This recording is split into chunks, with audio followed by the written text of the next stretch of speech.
Welcome to Boston Real Estate Times. Today, we are joined by Mike Kunz. He is the owner and principal at Maugel DeStefano Architects. With his extensive experience in designing industrial, manufacturing, warehouse, and logistic facilities, Mike will share insights into the latest design trends. Some of the trends we're seeing now are the size of these buildings are becoming a little smaller. The footprint is becoming smaller, going from 300,000 square feet to 60,000 square feet, and sometimes even below. The energy code is pushing more efficient buildings in the industrial market. Tenants want flexibility. That's the biggest thing. They want to be able to, as each process line of their manufacturing changes throughout the years and becomes more efficient, they want to be able to expand it, make it smaller, move it. So the key to these buildings is having the flexibility, the clear story heights, the widths between columns, and the office space, being able to expand that is what tenants are looking for. Developers want a building that's efficient and has low maintenance, and to be able to put up a good product for a very good price. Construction costs in New England are continuing to grow, so the buildings have to be more efficient. We have to look at what's inside these buildings and adapt to changes in steel price, concrete price, rebar price, to be able to make these buildings more efficient and easier to build and less costly to construct.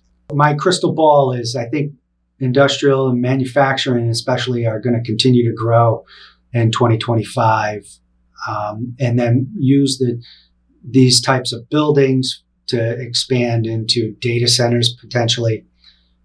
Cold storage may make a comeback this year, so it'll be an exciting time. Science, advanced tech are all industries that we're pretty excited about for 2025. So, Mike, Wefrin has been in the news lately for their new building, and you guys designed that. So, tell us your relationship with Wefrin and how you have been working with them. So, we've been working with Instrumentation Labs, which is now Wefrin, for the last 13 years. We've been doing a lot of base building stuff, moving some labs around over that 13 years, and one day they decided that they're going to do a new R&D facility, we just wrapped up 170,000 square feet facility.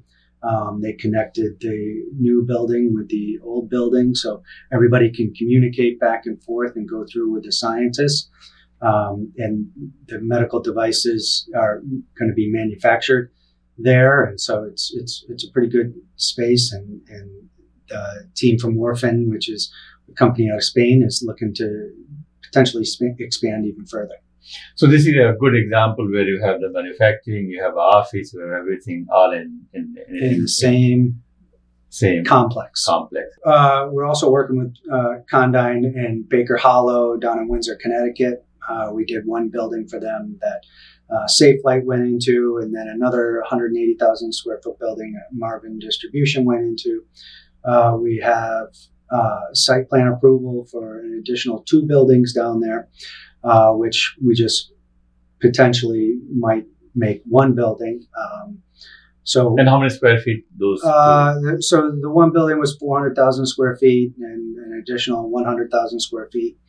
Now we're looking probably just 1 building at about 380,000 square feet. So everything is ever evolving. It seems like weekly it changes. Sure. And it depends on who. Sign of the time. Yeah. Who picks up the phone and calls when. So now, so the flexibility seems to be the key issue, the key challenge right now, because even the developers, they don't know what size and what makes sense for them. Tenants are also thinking, so how, when you're designing a manufacturing space or warehouse space, how important is the flexibility factor? Very important. A lot of some companies don't have any columns in their space right now in their current location, and they're looking to move to a building, and then, we have to put columns in because the type of building is just different, and to make it economical and cost effective, we have to have columns in there. So teaching them that they can work around those columns and use them to their benefit is a key factor.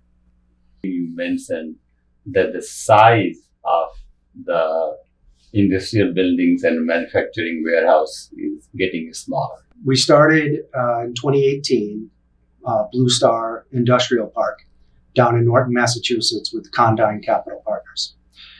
Before COVID, they were looking at bigger buildings, 300, 200,000 square feet. And now we're doing a single industrial building, same thing, 24,000 square feet. Then we have another lot that we're doing 36,000 square feet. So it seems that COVID had really a big impact on, the industrial and manufacturing market. If you go by the size, the demand was so much, the building were large, huge size. What has really changed since COVID that now the developers are going for the smaller building? And by what percentage you think the size has really shrunk on average?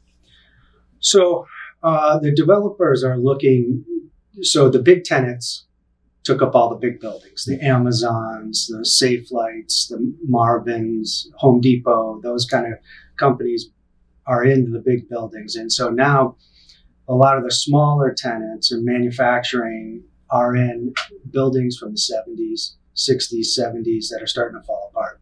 So they're looking to move into smaller spaces in a newer building that is up to electrical code and has the appropriate electricity for their needs. And with the building code changing, everything is becoming more electrical.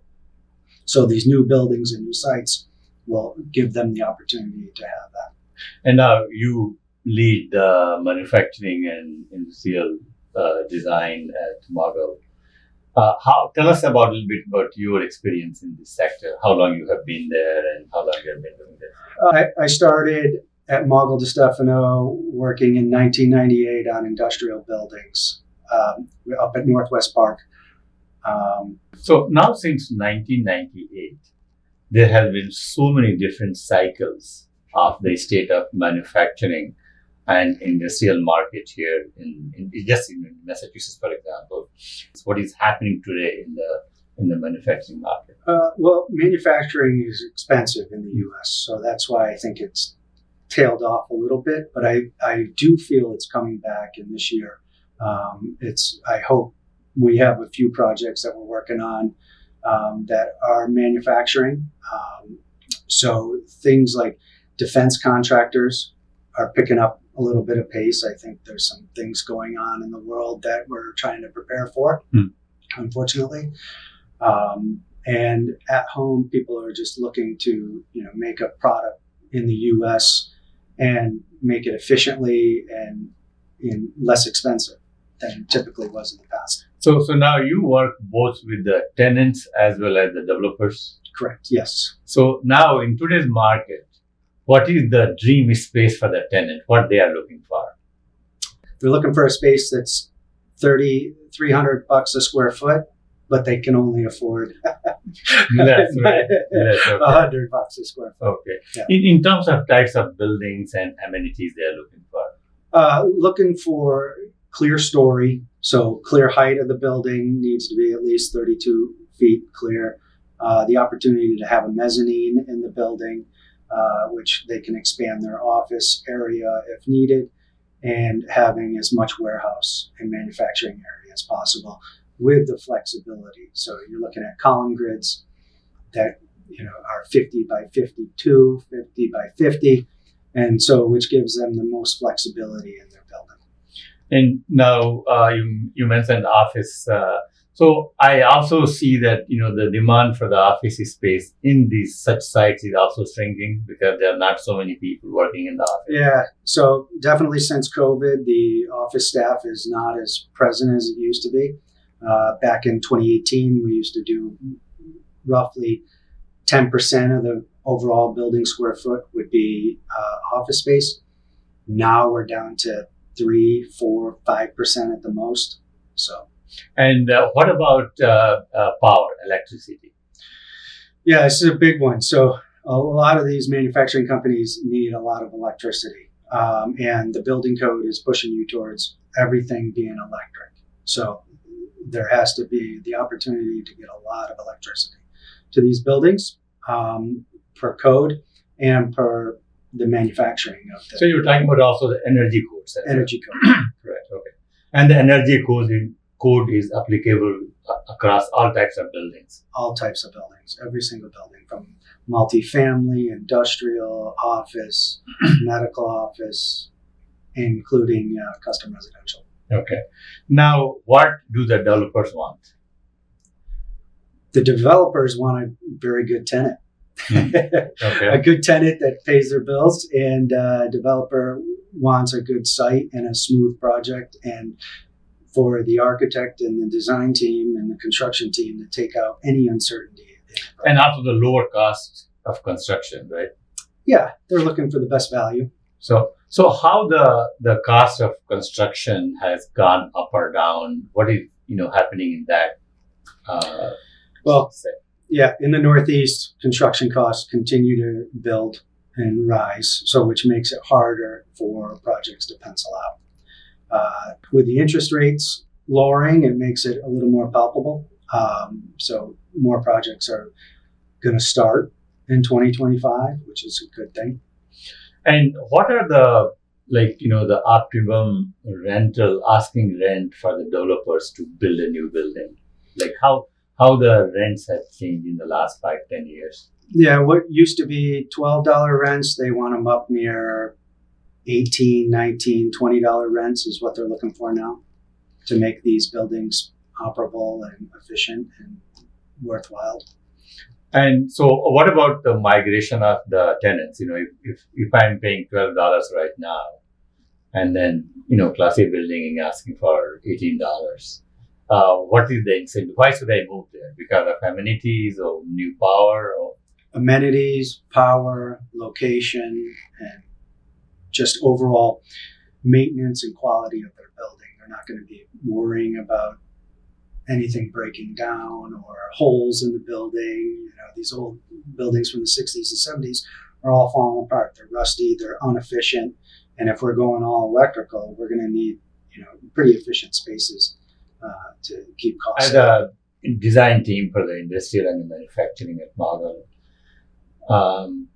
what the challenge you face in meeting so that the tenants are happy, so the developers is happy, at the same time, cost is also low, and you have all these amenities.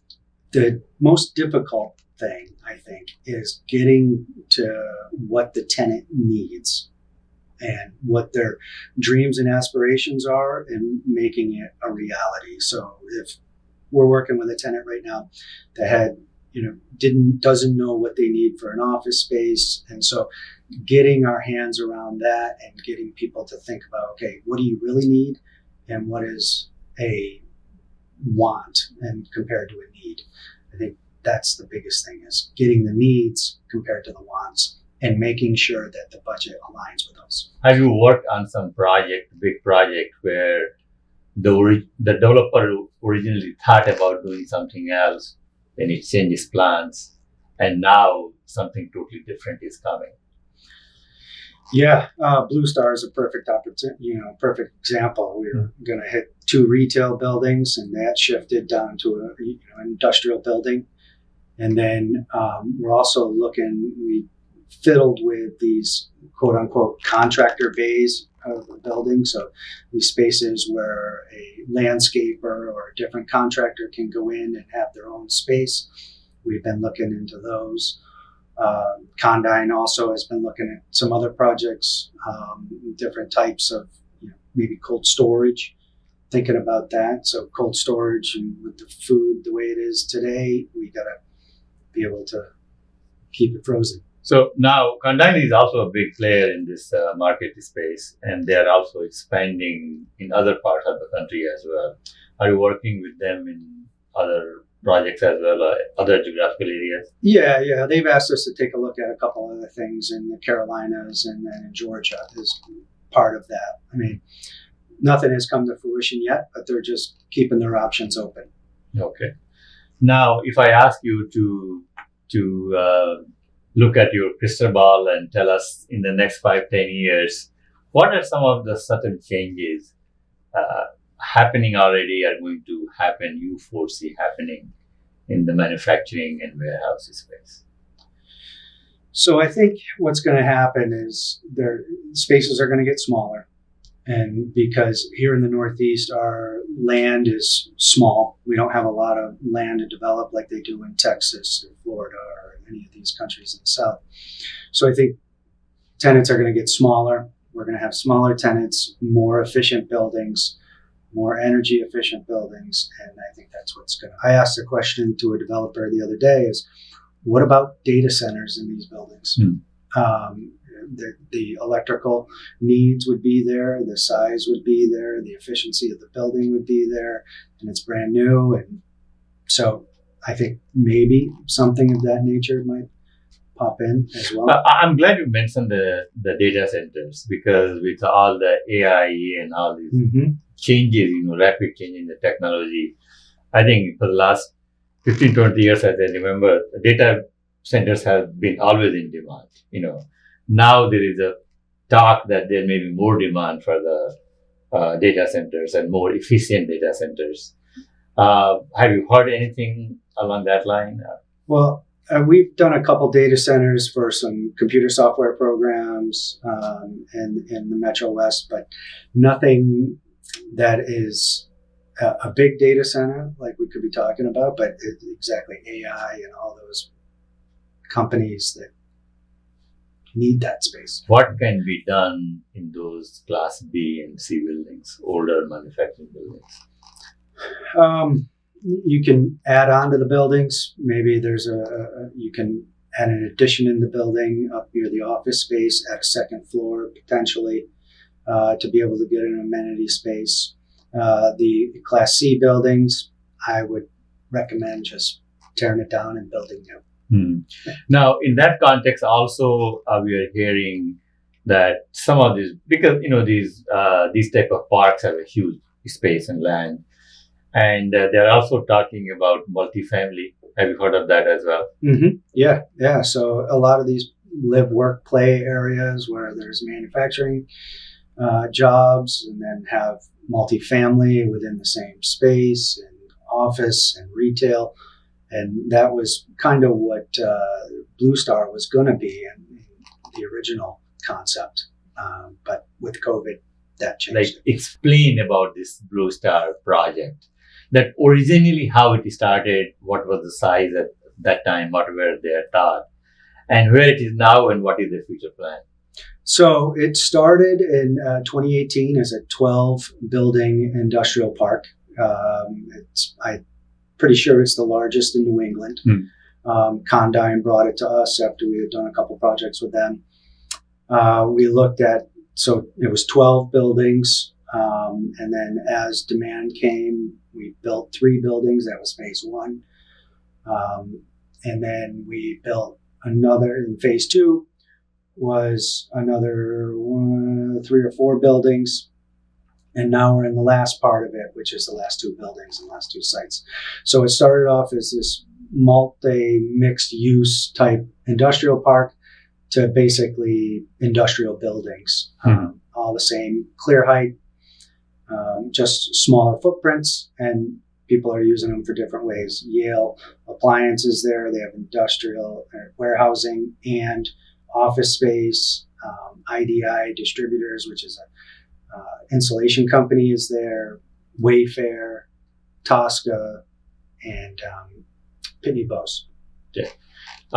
Now, since we are here in Massachusetts, I have to talk to you about the medical devices and the life sciences. And so how these two sectors are doing. Of course, there was a time when life sciences boom was like going crazy here. It has slowed down a little bit, but again, a lot of buildings, were built for them. And medical devices, also need some very specific skills which Massachusetts had. So how do you look at the medical device manufacturing and the life sciences? Well, I think as technology expands, there's always going to be a need for medical device. It's the next new thing is coming out, and how do you manufacture that, So they can use these buildings as research and development and manufacturing, and it's such close proximity to each other that the scientists can be inside the office and they can go right out onto the floor and see the transformation into the manufacturing. Now, as we come towards the end, your last word on the state of manufacturing space today in Massachusetts. I should say New England. New England, Yeah. I think you're going to see a lot of growth with what's going on manufacturing, with whether it's medical device, defense contracting. I feel as though they're expanding their horizons and trying to manufacture things here in the U.S. compared to other countries. Mike, thank you so much. Thank you, Upendra. Appreciate it. Excellent.